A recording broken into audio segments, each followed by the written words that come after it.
Yes, today is our blessing of the pets here at the Church of the Good Shepherd, and we're blessed by our pets, so I think it's nice just to have a day that we both celebrate that fact and celebrate our desire to bless the life around us, to bless those we love, including our pets, the animals in our lives.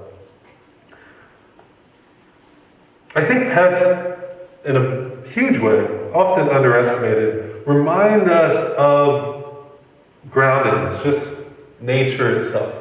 Remind us of what we really are fundamentally.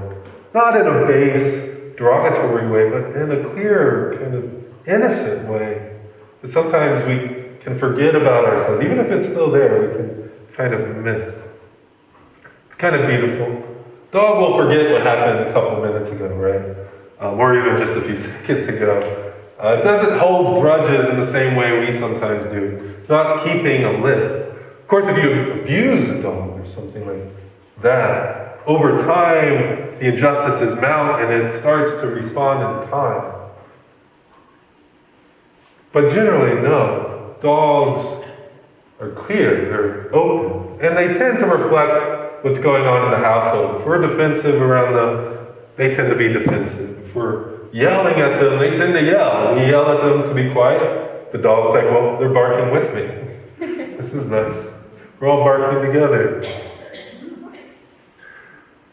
It's interesting. It's interesting. And yet still, there's still such an example of beauty and purity in a way. Our scriptures tell us that that is our fundamental nature, close to the ground. Not in a base way, close to the earth. We're one with Mother Nature. We're one with the Spirit that imbues all things. I heard this story quite a bit growing up from my mother, who was very, and still is, very deep into indigenous spirituality. She would share certain stories that reminded us of our connectedness with nature, how the Great Spirit was in the wind and the earth, and our fellow animals, you can say, and those around us, reminding us that all of these things, at least from an indigenous point of view, are living and one. One. Sounds kind of similar to Christ's teachings, interestingly enough. Indeed, Christ's teachings, like many others that speak to us, were, you could say, indigenous teachings. Indigenous teachings from an ancient set of teachings, 2,000 years ago, also speaking to a tradition even older than that, with roots throughout other traditions, you could say, in the past. So Christ was teaching an indigenous return to nature, so to speak, return to our inherent selves. He was reminding us often that we are naturally loving. We should love others as ourselves, as ourselves as one. And through parable after parable, he tried to invite just a realization of God's type of justice, God's type of love, openness, and what really mattered in life. Indeed, he was talking about what really mattered to us, goodness, helping our neighbor, helping the downtrodden and the oppressed, valuing the poor among us, and empowering others as we would empower ourselves.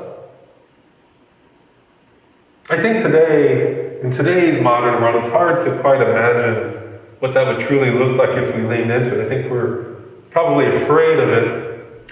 And maybe that's because we don't quite understand it. You know, if I were to treat everyone like myself, I'd be doling out cash and giving away my house. Well, maybe that's true.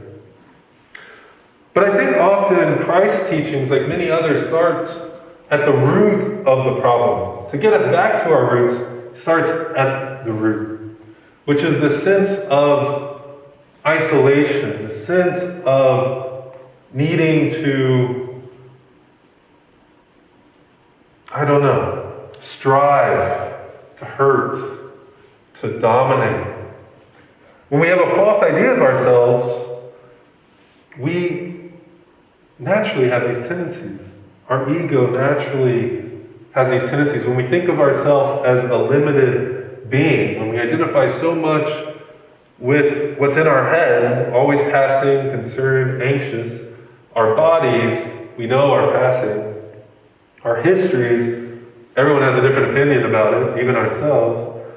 It feels like we're not on a solid rock here. We're kind of lost. We feel vulnerable. These things are vulnerable. Naturally, we know this.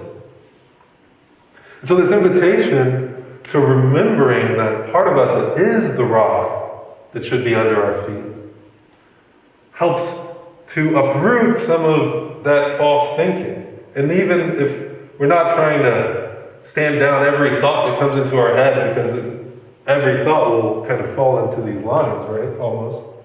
Except for the joyful ones sometimes, and the peaceful ones, or the lack of ones, which we often don't notice. We pull up the roots instead, and it gets all the fruit, all the hurtful fruit, and replaces it with healthy fruit. Doesn't mean our lives have to change overnight, but our hearts start to change. The way we look at life can change like that. What sees that issue we're concerned with? What sees whatever we're so preoccupied by? Even that thing we know might be hurtful, we've tried to change. What sees this? Often when we fetishize certain parts of our life, certain issues, we can't make any progress. Can't make any progress. And the other things in our life that seem pretty normal, they're not progressing either, because why would they? But when we turn to the Spirit, turn to the openness, the unity that we all have in the light of consciousness, in the light of love within, then all these things take on a new glimmer. Then maybe we see headway in that thing we're so concerned about because, hey, we're not so concerned about it anymore. Interestingly enough.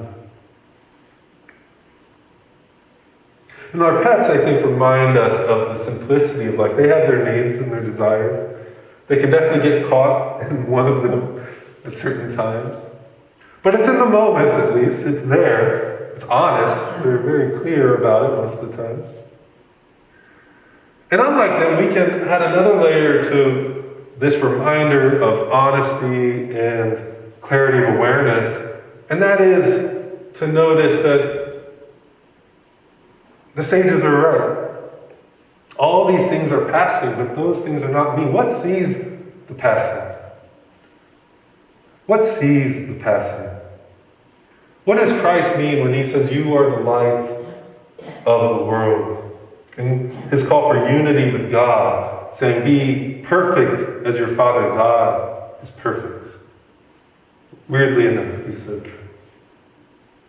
I think often in the Christian tradition, at least, we look at Christ's words and we've created scapegoats at times. We've created scapegoats from the invitation.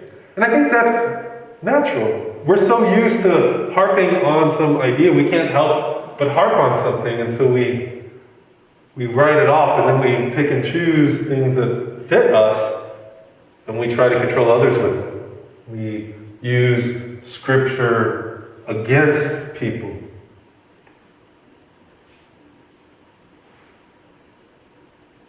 But the words themselves that we're ignoring often in this world, that we've ignored through the history of religion that has often been horrific in our recent past, invite us to love and unity, empower spiritual health, no matter the tradition.